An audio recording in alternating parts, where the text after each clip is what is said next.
Hello යාළුවනේ ගොඩක් කට්ටිය මගෙන් අහන ප්‍රශ්නයක් තමයි මේ කලින් වාහනේ මේ වාහනේ දෙක කම්පෙයාර් කරාම මොකද්ද වැඩිපුර වාසි කියලා මොනවද තියෙන වාසි මොනවද තියෙන අවාසි කියලා. ඒ ගැන මම පොඩ්ඩක් විස්තරයක් කියනවා නම් වාසි අවාසි දෙකම තියෙනවා.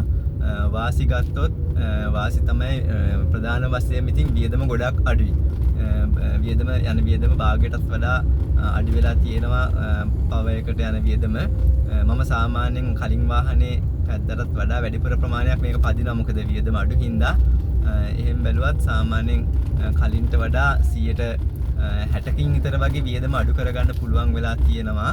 සහ මේ මම දැන් සෝල එකක් ගහ ගන්න තමයි ප්ලෑන් කරලා තියෙන්නේ. මේ මාසෙ ඇතුළත මම සෝල එක ගහ ගන්නවා. ඒ වුණොත් සෝල එක ගහ ගන්න පුළුවන් වුණොත් මට ගොඩක් වෙලාවට ට්‍රැවලින් වලට යන වියදම 0 කරගන්න පුළුවන් වෙන්න ඉඩ තියෙනවා. මේ මොකද පෙට්‍රල් ගහන්න දෙයක්වත් නැහැ. මේ සෝල පැනල් එකකින් මට charge කරගන්න පුළුවන් වෙන හින්දා. ඒක තමයි ප්‍රධානම වාසිය. ඒ අරුලහම තියෙන අනිත් වාසි ගත්තාම මේක කලින් මට තිබුණේ ඇල්ටෝ කාර් එකක්, ඉන්දියන් ඇල්ටෝ 2015 එකක්. ඒකත් එක්ක බැලුවාම ගොඩක් කම්ෆර්ටබල්. ඇතුළේ ඉන්ටීරියර් එහෙම මොඩර්න් ලුක් එකක් තියෙනවා කලින් වාහනේ වගේ නෙමේ. සීට්ස් කම්ෆර්ටබල් තියෙනවා. ඒ වගේම ඩිස්ප්ලේ දෙකක් තියෙනවා වාහනේ. ස්ටියරින් වීල් එකේ කන්ට්‍රෝලර්ස් තියෙනවා ගොඩක්. මියුසික් යනකොට ඒක නෙක්ස්ට් කරන්න පුළුවන්, ප්‍රීවියස් යන්න පුළුවන්, වොලියම් වැඩි කරන්න පුළුවන්, වොලියම් අඩු කරන්න පුළුවන්, කෝල්ස් ගන්න පුළුවන්. ඒ ඔක්කොම ටික තියෙනවා කලින් වාහනේ තිබිච්ච නැති ෆීචර්ස් විදිහට. ඒට අමතරව එයා බෑග්ස් දෙකක් තියෙනවා. සේෆ්ටි එක අතින් ගත්තාමත් කලින් වාහනට වඩා සේෆ්ටි වැඩි කියලා හිතනවා. මොකද පිටිපස්සේ මට ප්‍රධාන වශයෙන් මට පොඩි ළමයි දෙන්නෙක් ඉන්නවා. ඒ දෙන්නාව ඉස්කෝලේට ගිහින් දානවා, ගෙනත් දානවා. එතකොට ඒ කට්ටිය අර පිටිපස්සේ දොරවල් අරගනී කියන බය මට තිබුණා කලින් වාහනේ පදිනකොට. මොකද ඒකේ ලොක් කරන්න විදිහක් නැහැ. අර පොඩි නොබ් එකක් තියෙනවා. ඒක ලොක් කරත් ඒකට සමහරවිට ඒක උස්සලා වෙරලා දොර අරගන්න පුළුවන්කම තියෙනවා කියන දේවල් අහන්නේ නැහැ නේ. ඉතින් දැන් මේකේ හැබැයි මේ මගේ ඩ්‍රයිවිං සීට් එක ළඟ තියෙනවා බටන්ස් වගේක්. ඒකෙන් පිටිපස්සේ දොරවල් දෙක ලොක් කරන්න පුළුවන්. කියන්නේ අතුල් පැත්තෙන් එරියට යාලට අරගන්න බෑ. අර නොබ්ස් වගේ උඩට දාන්න තියෙන ඒ කෑලි මේ වාහනේ නෑ.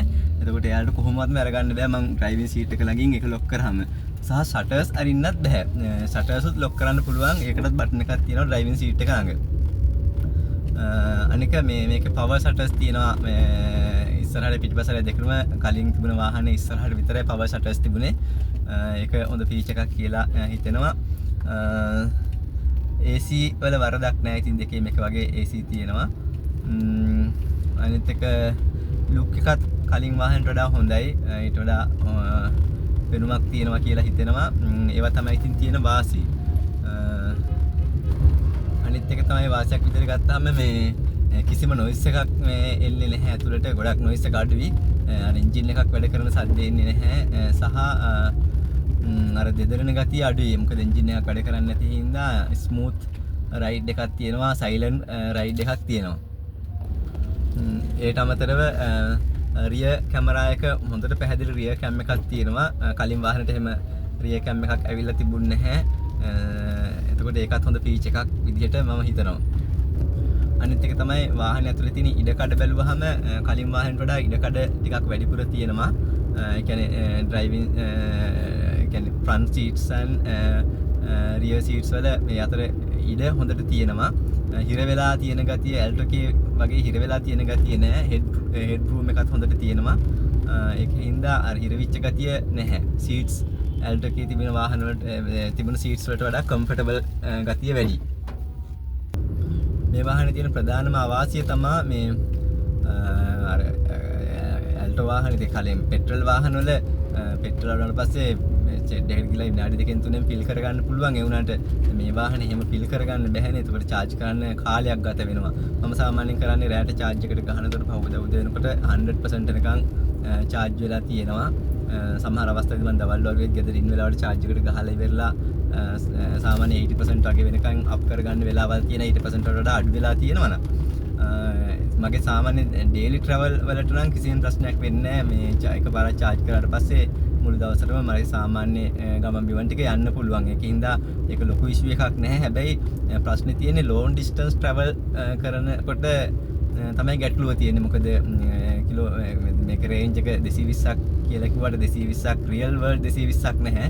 එම 200 පනල යන්න පුළුවන්. ඒතකොට යනකොට මේ අර එකම ස්ටඩි රේට් ගොඩක් පාස් ඇක්සලරේට් කරන්නේ නැතුව ස්ටඩි වේගකින් තමයි යන්න ඕනේ. සාමාන්‍ය 50 60 අතර වගේ AC off කරලා එහෙම ගියොත් සාමාන්‍ය 200 පැනලා යන්න පුළුවන් වගේ තමයි මගේ එක්ස්පීරියන්ස් එක. නම් ඒ වුණාට අපි සාමාන්‍ය යන විදිහට ට්‍රැෆික් එකේ යනකොට AC දාගෙන යනකොට ෆාස්ට් ඇක්සලරේෂන්ස් කරනකොට එච්චර යන්න බෑ. සාමාන්‍ය 170ක් නම් අනිවාර්යෙන් යන්න පුළුවන්. ඒ වගේ ගානක් තමයි සාමාන්‍ය ඇවරේජ් 170ක් වගේ තමයි යනවා. ඒතර දුර ගමනක් යනකොට අපිට කිලෝමීටර් 170කට වඩා වැඩි ගමනක් යනකොට අපිට charge කරගන්න සිද්ධ වෙනවා. එතකොට ප්‍රශ්නේ තියෙන්නේ සමහර වෙලාවට charging station එකක් හොයාගෙන අමතර කිලෝමීටර් 10ක් 15ක් යන්න වෙන වෙලාවල් තියෙනවා. charging stations නැති areas තියෙනවා. දැන් කොළඹ වගේ ගියොත් නම් ටිකක් තියෙනවා. එහෙම නැත්නම් සාමාන්‍ය ටිකක් දුරට ගම් වලට කියන්නේ ඇතුළට යනකොට charging stations නැහැනේ. එතකොට charge කරගන්න කී ගැටලුවක් තියෙනවා. සහ charge කරගන්න මේක fast charging නැති හින්දා E7 Pro එකේ නම් fast charging තියෙනවා. ඒ වුණාට මේක නැති හින්දා මේ charge කරගන්න ඉතින් charging station එකට ගියත් charge කරගන්න පැය දෙකමාරක් 3ක් යනවා.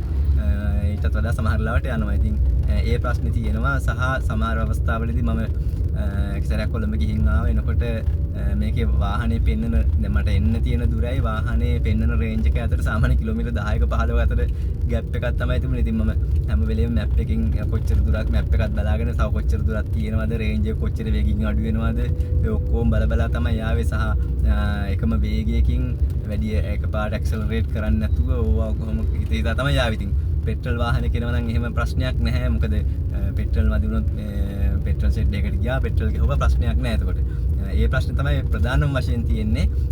මම මේක ගොඩක් වෙලාවට දුර ගමන් වලට පාවිච්චි කරන්නේ නැහැ. මේ ටවුන් එකේ සාමාන්‍ය එදිනදා වැඩ කටයුතු කරගන්න, ජොබ් එකට යන්න, එන්න, ළමයිව ඉස්කෝලේට දාන්න, ළමයි ඉස්කෝලෙන් ගන්න, ඒ වැඩ ටික සඳහා පාවිච්චි කරන හින්දා මට ඉතින් ඒක ලොකු විශ්වයක් වෙන්නේ නැහැ. නිතර දුර ගමන් යවෙන්නේ නැති හින්දා. එතකොට දුර ගමන් යන එක්කෙනෙකුට නම් මේ වාහනේ එච්චර හොඳ වාහනයක් කියලා හිතන්න අමාරුයි. මොකද රේන්ජ් එකත් හැම ගොඩාක් ලොකු රේන්ජ් එකක් නැහැනේ. දුර ගමනක් ගිහින් එන්න තරම් රේන්ජ් එකක් නැහැ. එතකොට charge කරන්න යන්න ගියාම ඒක කරදරයි. එතකොට ඒක කෙනෙකුට පෙට්‍රල් වාහනයකට යන එක වඩා සුදුසුයි කියන එක තමයි මගේ අදහස. අනිත් එක තමයි ස්පීඩ් එක ගත්තොත් මේක සාමාන්‍යයෙන් 100ට ගන්න අමාරුයි. සාමාන්‍යයෙන් අපි සාමාන්‍ය පාරවල් වල 100ට ගන්න අමාරුයි.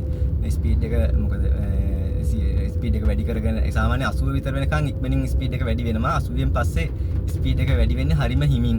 එතකොට ටික දුරක් යනකොට මොකක් හරි වාහනයක් ඉස්සරහින් සෙට් වුණාම මේ හයි 100ට ගන්න බෑ. එතකොට එහෙම වෙනවා. හැබැයි මේ හයිවේ එකේ එනකොට නම් 100ට එන්න පුළුවන්. මම 100ට ඇවිල්ලා තියෙනවා.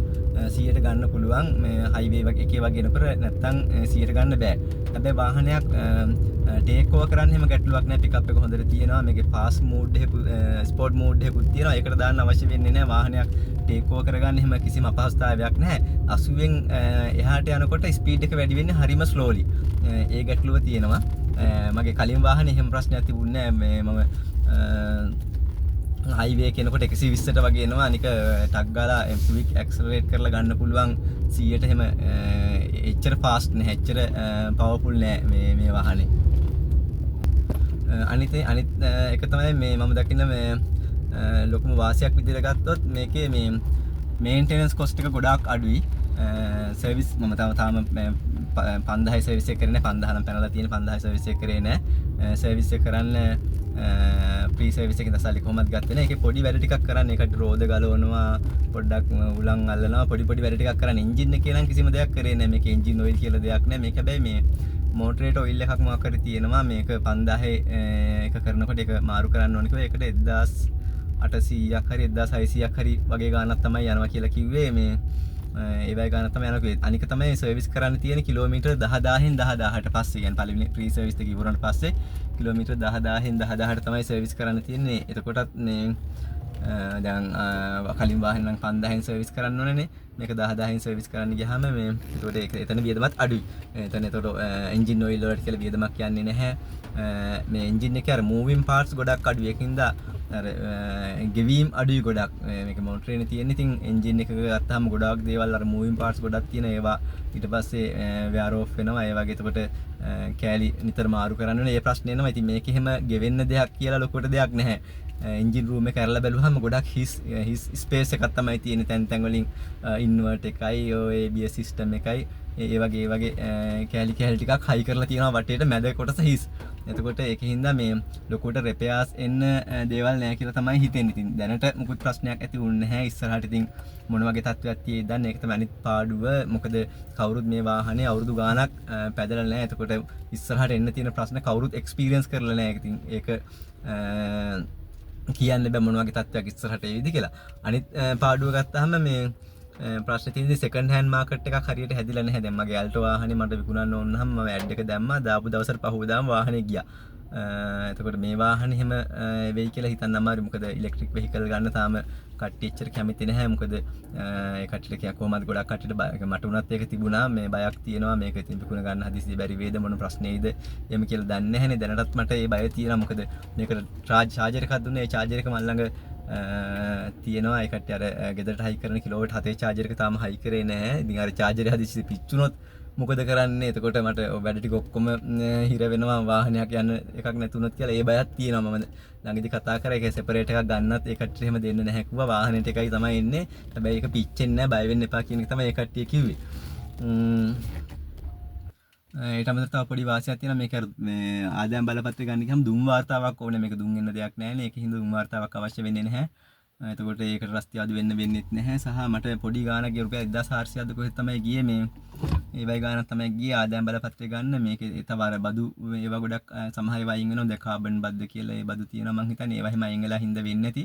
රුපියල් 1400ක් තමයි ගියේ මට මේකේ ආදායම් බලපත්‍රය හදාගන්න. තව මේක පොඩි ගැටලුවක් තියෙනවා. අර පිටිපස්සේ අපි බඩු දාන්න තියෙන ඒ කොටසේ මේ ඉඩ පොඩ්ඩක් අඩුයි. ඒකේ ඒ ස්පේස් එක ඉස්සරහට අරගෙන ඉස්සරහා සීට්ස් අතරට මේ පැසෙන්ජර්ලා ඉන්න තැනට අරගෙන තියෙනවා. ඒකින්ද ඇතුලේ ඉඩ තිබුණාට අර බඩු දාන කොටසේ ඉඩ පොඩ්ඩක් අඩු ගතියක් තියෙනවා. සහ මේ ඒ වුණාට අර මැදින් මේ සෙපරේට් වෙලා නැහැ. මැදින් අර රිජ් එකක් වගේ යනවානේ මැදින් ඒක සෙපරේට් වෙලා නැහැ. එතන පොඩ්ඩක් ඉඩ තියෙනවා. මම සමහරලාට මේ ඒ හරිය බඩු තියාගන්න ඇතුලේ බඩු තියාගන්න පුළුවන් ඉඩ තියෙනවා. ඒ වුණාට පිටිපස්සේ බඩු තියෙන කොටසේ පොඩ්ඩක් ඉඩ අඩුයි. ඉතින් මේ වගේ වාහනයක් ගන්නවද නැද්ද කියන එක තීරණය කරන්න මේ මම කියපු විස්තර ටික උදව්වක් වෙන්න වෙයි කියලා මම හිතනවා. මොකද වාහනේ පාවිච්චි කරපු කෙනෙක්ම තමයි දන්නේ මේ වාහනේ ගත්තාම එන්න පුළුවන් ගැටලු මොනවද කියන එක. පාවිච්චි කරන්නේ නැති කෙනෙකුට ඒක හිතා ගන්න සමහරවිට අමාරුයි. ඉතින් මගේ අදහස නම් දුර ගමන් යන්නේ නැති සහ කෙනෙකුට සිටි එකේ ට්‍රැවල් කරන්න හොඳම ඔප්ෂන් එක. මොකද වාහනේ ගාණත් අඩුයි. ඒ ගාණට බ්‍රෑන්ඩ් නිව් වාහනයක් ගන්න විදිහක් නැහැ. පෙට්‍රල් එකක් වුණත් වෙන EV එකක් වුණත් ගන්න විදිහක් නැහැ මේ ගානට. මේ මොකද අනිත් EV මම බැලුවා ටැංගෝ කියලා එකක් තිබුණා ටාටා එකේ. ඒකත් 80 ගානක්. වුලින්ස් බ්‍රවුන්ස් එකෙම කරන වුලින්ස් බින්ගෝ එකත් ඒකත් 80 ගානක්. ඇටෝ 1 එකත් 80 ගානක්. එතකොට ඒ EV vehicles වලින් තියෙන අඩුම vehicle එක තමයි වියදම අඩුම vehicle එක තමයි. ඒතොර බ්‍රෑන්ඩ් නිව් වාහනයකට යන්න අවශ්‍යයි නම් අඩු ගානකට මේක තමයි තියෙන එකම ඔප්ෂන් එක කියලා තමයි මම හිතන්නේ. පෙට්‍රල් වාහනයකට අලුතින් වාහනයකට යනවා නම් මේ ගානට යන්න බෑනේ. දැන් මගේ වාහනේ මම වික්කේ 3450කට ඉතින් ඒක අවුරුදු 10ක් පාවිච්චි කරලා. මොකද ලෙඩ එහෙම එන්න ගත්තා. ඉතින් මට වාහනේ මාරු කරන්න උවමනක් තියෙනවා. මොකද අවුරුදු 10ක් පාවිච්චි කර හින්දා.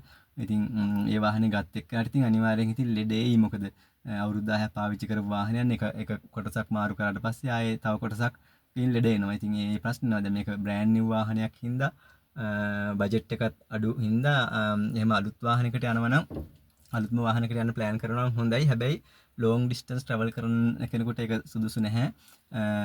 ටවුන් එකේ ඔය ළමයි ඉස්කෝලේට දාන ළමයි ඉස්කෝලේ ගන්න ජොබ් එකට ගිහින් ඉන්න ඒ වගේ වැඩවලට හොඳ ගොඩක් සුදුසු වාහනයක් කියලා හිතනවා.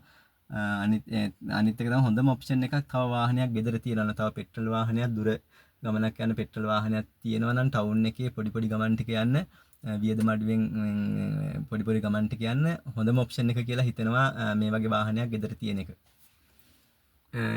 සහ මට තව කියන්න ඕනේ දෙයක් තමයි මේකට මේ ස්පෙයා වීල් එකක් ඒකට දෙන්නේ නැහැ. ඒකට අර උහුලං ගහන්න පුළුවන් පොඩි එකක් දෙනවා.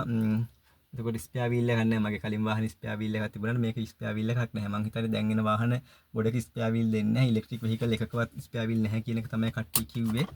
පෙට්‍රල් වාහන වලත් මං හිතන්නේ දැන් ගොඩක් ඒ වගේ ස්පෙයා වීල් එකක් එන්නේ නැහැ.